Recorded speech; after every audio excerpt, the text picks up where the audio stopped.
1800s, and you're in Europe, and you're playing soccer. And some guy on the field just gets really mad at a call that somebody else makes, and he picks up the ball and just starts running through everybody, fending them off, and then he just throws the ball into the goal. That's how modern rugby was created. And it was created by William Webb Ellis. But today I want to tell you guys about how mentally challenging the game of rugby is. And you're probably saying who am I to tell you? But I've been playing rugby for 6 or 7 years. I am referee certified, and I took Rugby 101 last year, which is where all this information came from. But the first point I made is you have to pass a lot in rugby, and every pass has to be made backwards. So you're trying to go forward to score on the other team's try zone, and every pass has to be made backwards. So it's very challenging to go forward. But making those passes, you develop a thought process where you can read the field better. So then it's it opens up your mind to new things, and then your mind just has to keep working, counting numbers, because that's what rugby is. It's all about numbers and seeing your opposition who has more people, or if you can find a hole to get through so that you could go and score. So passing is key.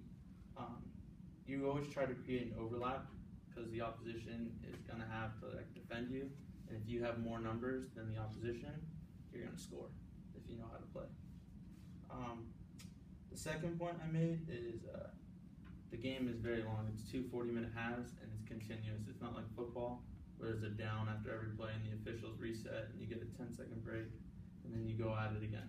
Rugby, it's like soccer. You continuously play. So you have to be able to pace yourself. You have to know when you want to sprint full out, or when you want to go into the tackle.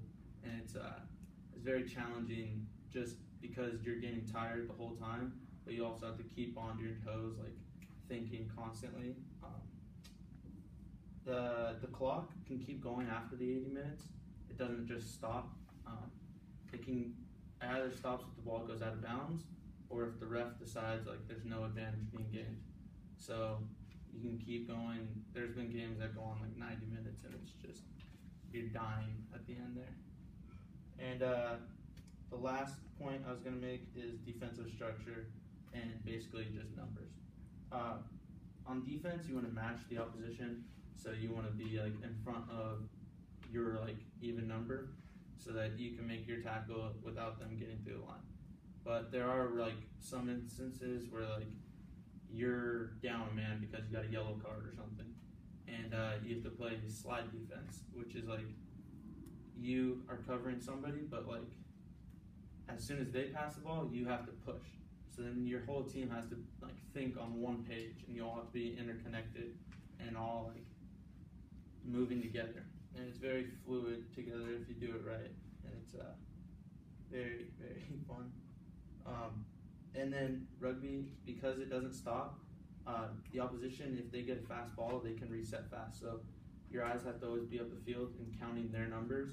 So once you make a tackle, you have to be up on your feet and back at it again, so that you can be ready for another play to come your way. And finally, I'm just going to say my 3 topics were passing, 8-man games, and defensive structure numbers. The 2 main things I really want you guys to get from my speech was that rugby is difficult, but also just, if you guys have never heard of rugby before, just to inform you guys. I like people learning that because it's not big in the US. So, thanks.